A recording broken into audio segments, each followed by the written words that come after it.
Ini untuk hati yang untuk pekerjaan yang baik, untuk halal yang baik, ini hatinya. Ini yang buruk, ini hatinya. Ketika mau sholat, hati yang buruk tanggalkan. Tapi hati cuma satu. Maka hati yang satu ini Bapak Ibu, kalau tidak pandai-pandai kita mengolahnya, hancur kehidupan kita. Apalagi tidak tertanam dia agama dalam hati, apalagi tidak tertanam akidah dalam hati, tidak ada sifat sabar dalam hati, tidak masuk kalimat Allah dalam hati itu, maka hidup ini akan seperti neraka dirasakan.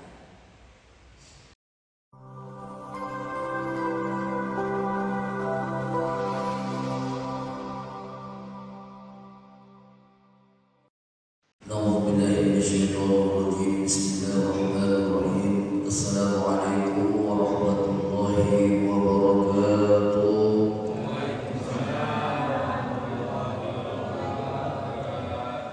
Alhamdulillahil hadi ila bayan hayati rasyadi amanna arbaban muhawaras sama samsal bayan di suduril ulama.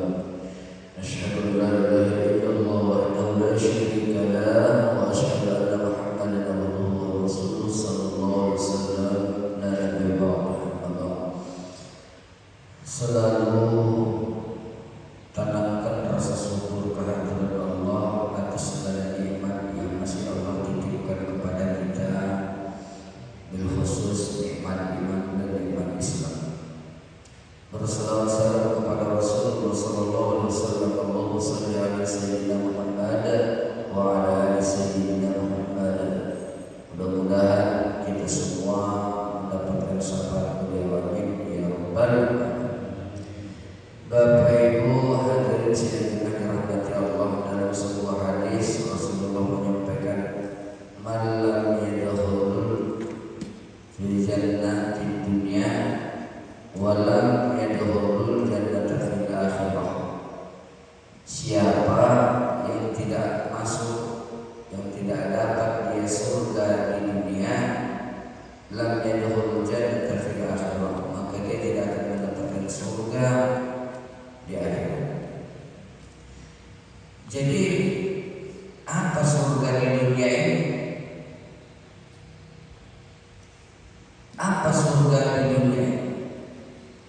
Kata Rasul, kalau dia tidak dapat surga di dunia ini, maka dia tidak akan mendapatkan surga di akhirat. Jadi surga di dunia itu masuknya kalimat itu ke dalam hati, tertancap dan tertanamnya kalimat itu di dalam hati, sehingga jaminannya man akhiru kalami inda tihali ajalin qawlan la ilaha illallah dakhalal jannah. Nah, itu tiga. Siapa yang akhir dari kehidupannya mengucapkan kalimat la ilaha illallah, maka dia masuk ke dalam surga. Jadi surga di dunia itu masuknya kalimat itu ke dalam diri. Kalau sudah masuk kalimat itu, apa kita dapatkan? Ketenangan. Maka inilah surga di dunia itu, tenang. Jadi ketika di dunia sudah terasa terus tidak ada ketenangan dalam ibadah, tidak ada ketenangan, tersiksa kehidupannya, bukan secara ekonomi tapi batin, maka dia tidak akan mendapatkan surga di akhirat. Maka pangkalnya Bapak Ibu, ibadah itu adalah salah satu tarekat. Ibadah itu adalah salah satu jalan menuju ketakwaan kepada Allah. Sehingga ketika ditanya apa yang menyebabkan seseorang masuk ke dalam surga, yang menyebabkan seseorang masuk ke dalam surga syarat pertama mendapatkan ridha Allah Subhanahu wa ta'ala. Ya ayyuhan nafsul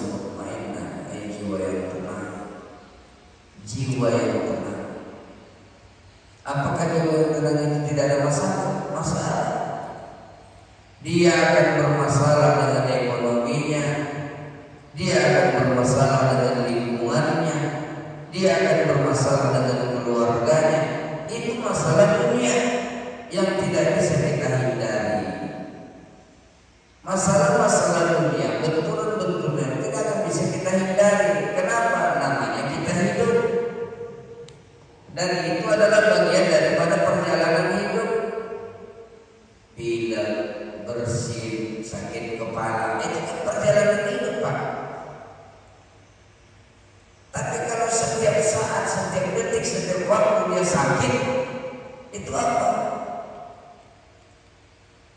Makanya ketika ditanya apa yang menyebabkan seorang masuk ke dalam surga, ya karena ridho. Maka dipanggil Allah dalam panggilan ini, ya Tuhan, nafsul mutmainnah, ya tenang. Siapa yang tenang itu? Ala bi dzikrillah tatma'innul qulub. Siapa yang ingat Allah? Siapa yang mengerjakan ibadah kepada Allah? Maka hatinya akan mendapatkan ketenangan.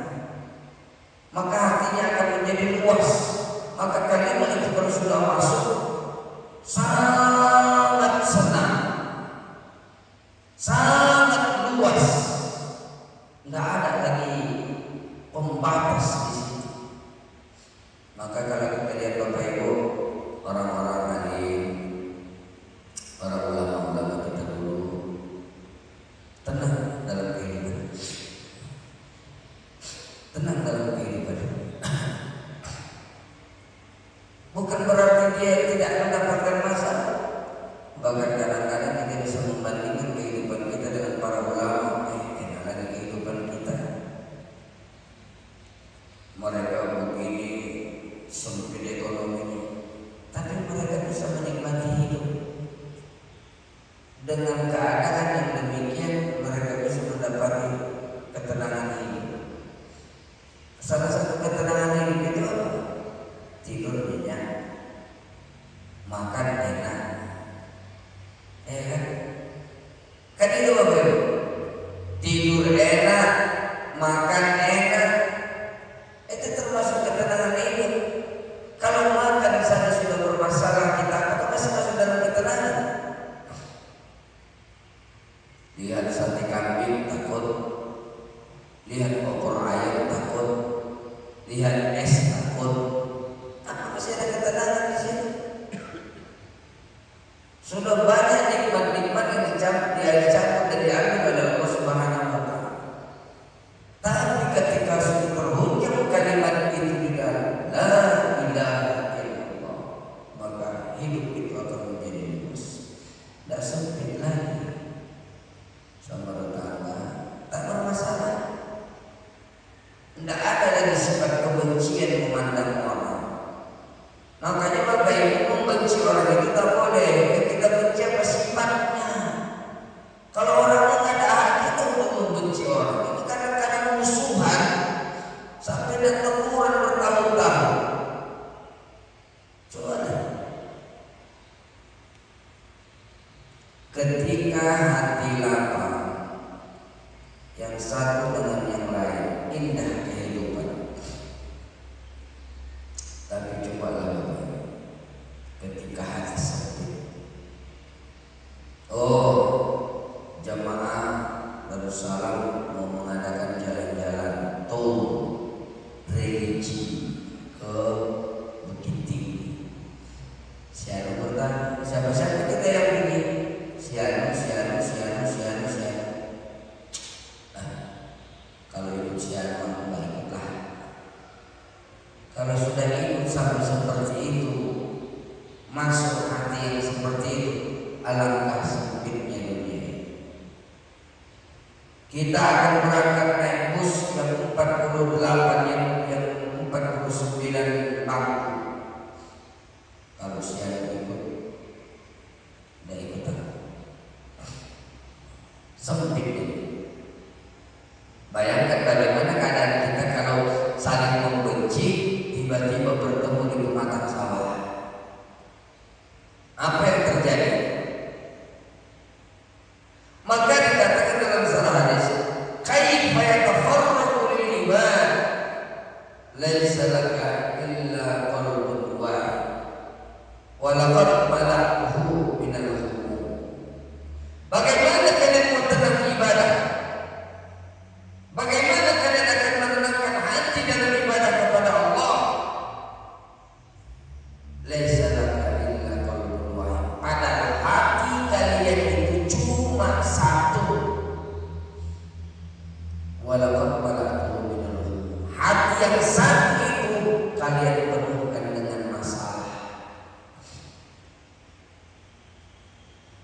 Nggak ada lagi ketenangan di dalam hati, hilang. Coba kita lihat, kalau hati kita dua enak, ini untuk hati yang untuk pekerjaan yang baik, untuk hal yang baik, ini hatinya. Ini yang buruk, ini hatinya. Ketika mau sholat, hati yang buruk tanggalkan. Tapi hati cuma satu. Maka hati yang satu ini Bapak Ibu, kalau tidak pandai-pandai kita mengolahnya, hancur kehidupan kita. Apalagi tidak tertanam dia agama dalam hati, apalagi tidak tertanam akidah dalam hati, tidak ada sifat sabar dalam hati, tidak masuk kalimat Allah dalam hati itu, maka hidup ini akan seperti neraka dirasakan. Selalu protes akan keinginan Allah, selalu protes akan pemberian Allah. Tidak pernah ada yang cocok dalam hidupnya. Kenapa?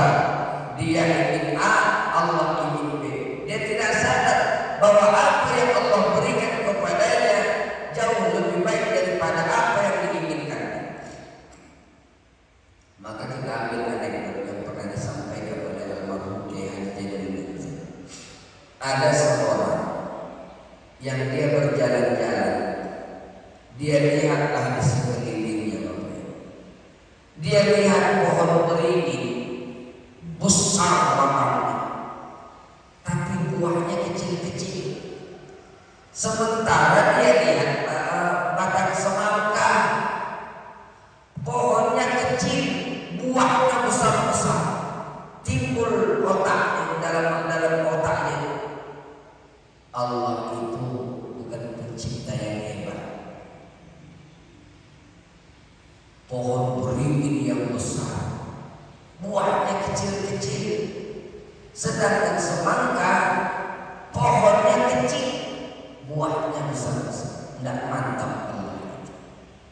Cobalah seandainya pohon beringin yang besar, buahnya sebesar semangka, sedangkan pohon semangka itu kecil, buahnya kecil, baru imbang, baru mantap perasaan dia.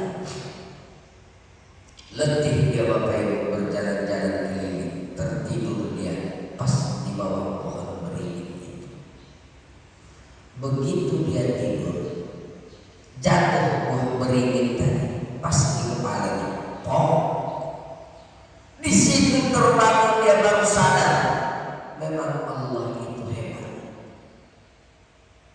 Andai kata buah beringin itu sebesar semangka, mati saya.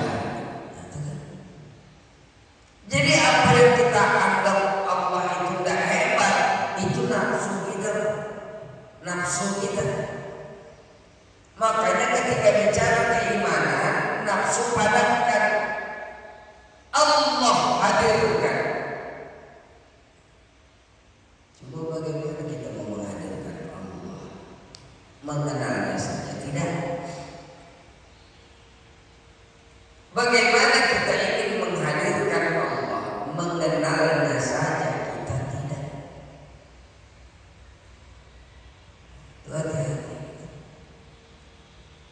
Laisa laka illa qalbun wahid. Hati kalian itu cuma satu. Sudah satu hati kita Bapak Ibu, semua masalah kita masukkan ke dalam. Bukan sedikit masyarakat kita yang terlalu banyak memendam masalah dalam hati. Masalah ekonomi, masalah kesehatan, masalah pendidikan, masalah kehidupan. Padahal Allah sudah memberikan wanti-wanti kepada kita. Apa? Jangan pernah kau katakan hidup ini berat. Jangan pernah kau katakan hidup ini sulit, karena Allah sudah berikan kalian batasan. La yukallifullahu nafsan illa wus'aha. Allah tak akan memberikan kalian beban. Allah tidak akan memberikan kalian cobaan di luar dari batas kemampuan. Karena mampu kita, Allah berikan kepada kita. Apa yang menjadi nafsu? La yukallifullahu nafsan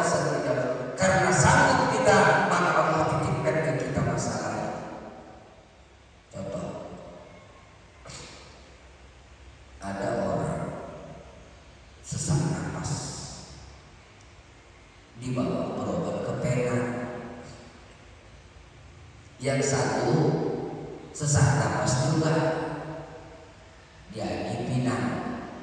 Nah, kan cuma beda satu, penang dengan pinang. Mana lebih mahal biayanya? Penang. Pinang lah kamu maunya. Penyakit sama, tapi Allah sudah berikan la yukallifullahu nafsan illa wus'aha. Kalau si B tadi yang dibawa ke penang belum sampai ke penang udah mati, dia kenapa tahan dulu? Makanya Allah berikan masalah kepada kita, Allah berikan solusi kepada kita.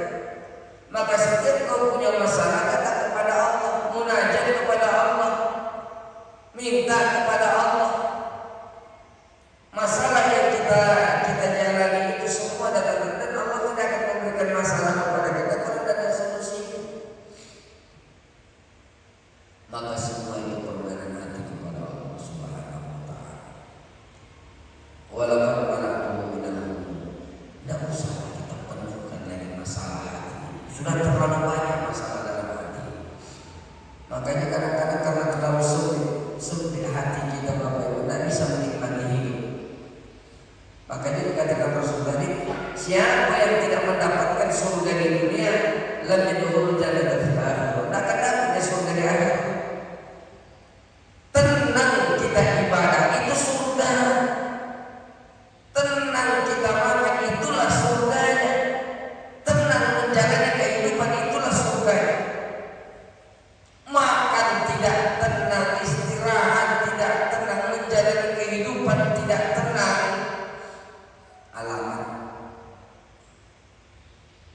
Alamatnya coba apa yang kita risaukan dalam hidup?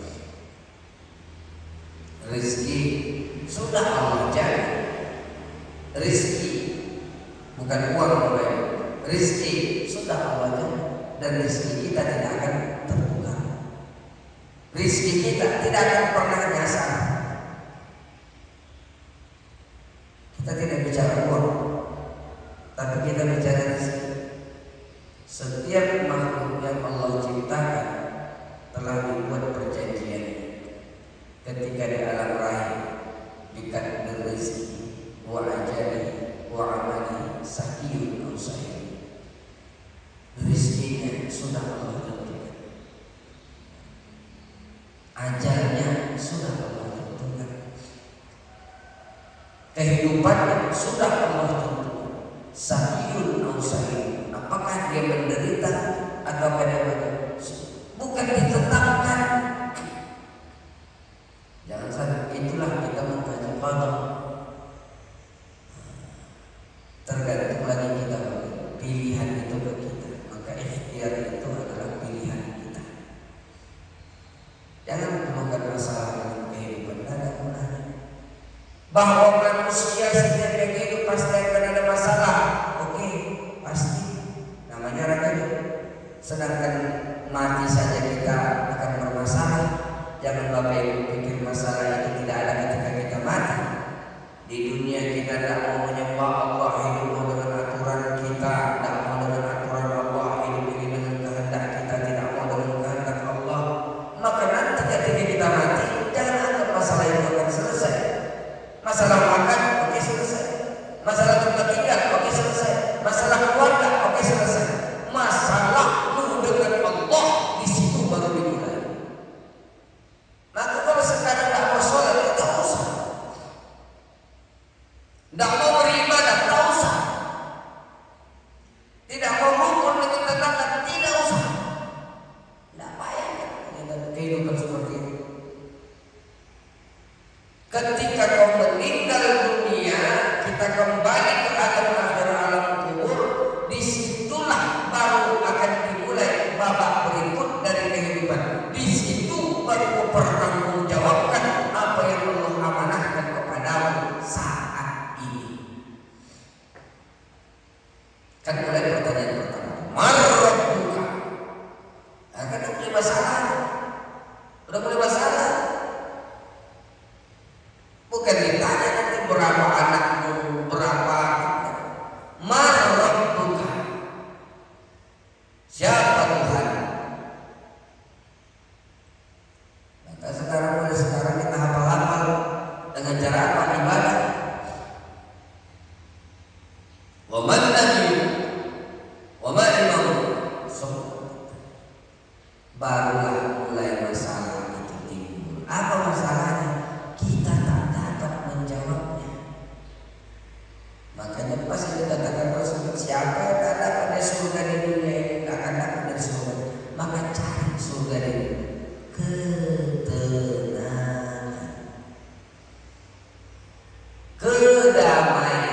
Karena ada mungkin tailalan kita yang kita tidak tahu di mana letaknya. Tapi Allah tahu akan diri kita, Allah lebih tahu daripada kita sendiri. Maka datang kepada Allah. Wa qad balaghu minal humum, jangan lagi kita banyakkan itu masalah. Hati yang satu jangan penuhkan dengan masalah, tapi penuhkan dengan zikir kepada Allah Subhanahu wa taala. Penuhkan dengan amalan-amalan. Semakin tua, semakin Allah lemahkan engkau. Supaya apa? Supaya kau ingat bahwa tidak ada yang bisa kau tolong.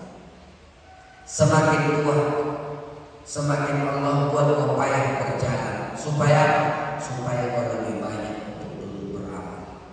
Semakin tua, semakin dihilangkan pandangan. Kenapa? Supaya kau tak menatap lagi indahnya dunia, agar kau lebih banyak merenungi diri, duduk di tempat untuk munajat kepada Allah. Maka setiap yang berkurang dalam diri ini untuk menjadi introspeksi diri kita, untuk menjadi muhasabah diri kita. Loh, kenapa ya Allah sekarang saya berjalan sulit? Supaya jangan meleset dari kemarin, supaya lebih banyak untuk beribadah kepada Allah. Kenapa ya Allah saya terlalu banyak sakit sekarang? Supaya kau ingat bahwasanya tidak ada yang bisa kau gapai di dunia ini kecuali dengan kehendak Allah. Apa lagi yang kita cari di usia kita yang sudah lanjut ini? Nah, ada lagi. Banyak sudah asam garam yang sudah kita rasakan, pahit betul kehidupan sudah. Kalau masih berulang berputar dalam itu saja, kapan kita bisa menikmati hidup? Coba. Sudah banyak nasi kita makan, sudah banyak sayuran kita makan, sudah banyak tanah yang kita langkah, sudah banyak tempat yang kita tuju. Apa lagi kita cari sekarang? Contoh saja dari sini ke pasar, dari sini ke pasar. Berapa kali kita sehari di sini? Atau berapa kali dalam seminggu kita di sini? Apa tidak bosan? Bisa seperti itulah kehidupan. Makin tua, makin tua, makin tua. Jalani kehidupan normal itu apa adanya, wajar. Kenapa kita hidup di dunia? Iqbal di dunia iqbal di dunia beramalah untuk duniamu seolah-olah kau hidup selamanya.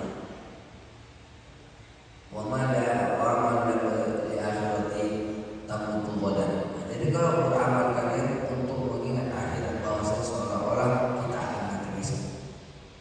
Iman dunia kekaan kata isu abadan, wa amal akhirat kekaan kata mutlul. Hiduplah kalian di dunia ini seolah-olah kalian bekerjalah kalian di dunia ini seolah-olah kalian hidup untuk selamanya. Cari bekal. Karena beli beras tidak bisa pakai bismillah. Beli sambal, beli cabai tidak bisa pakai bismillah. Bekerja karena kata suami beramal kalian seolah-olah besok kalian. Jadi urusan dunia kita harus tetap bekerja, jalan kehidupan. Jangan ketika kita sudah kenal agama lemah kita dalam kehidupan, perasaan ingin akhirat saja kita tinggalkan dunia itu. Jadi terakhir saya sampaikan Bapak Ibu, di sisa-sisa usia kita yang sekarang, walaupun kita tidak tahu kapan ajal itu datang, coba renungkan bahwa semakin banyak makanan yang tidak bisa kita konsumsi, semakin banyak keadaan hawa cuaca yang tidak baik untuk kita, semakin banyak tempat yang tidak bisa lagi enak untuk kita. Di mana kita akan mendapatkan ketenangan ini? Cobalah mendekat kepada Allah. Cobalah berteman dengan Allah. Cobalah kita bermunajat kepada Allah. Ambil hikmah kehidupan ini untuk jalan menuju Allah Subhanahu wa taala. Irji'i ila rabbika radiyatan mardiyah. Kembalilah kepada Tuhanmu dengan keridhaannya. Kembalilah kepada Tuhanmu dengan kasih sayang. Pada